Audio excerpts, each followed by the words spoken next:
Hello everybody, I'm here with my friend Georgina Aragon, and we are going to do the dimensional cross of axes, up, down, side, side, backward, forward. We're going to go right, left, and then we're going to go left, right. For backward, we're just going to close our eyes and think of drawing into our head, and then forward, we're going to open and look out. Here we go.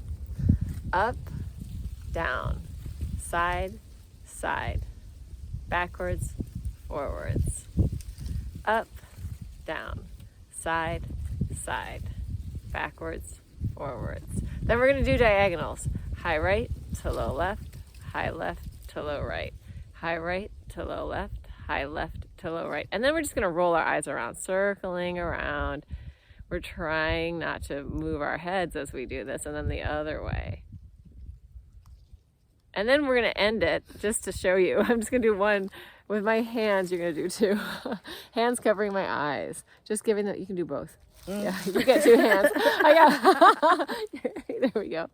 Do what she's doing. I'm just holding the camera with one eye. So close your eyes. Give your eyes a little rest. This is if you've been on your phone too much, on the computer too much. Breathe in. Give it some space. That's it. You can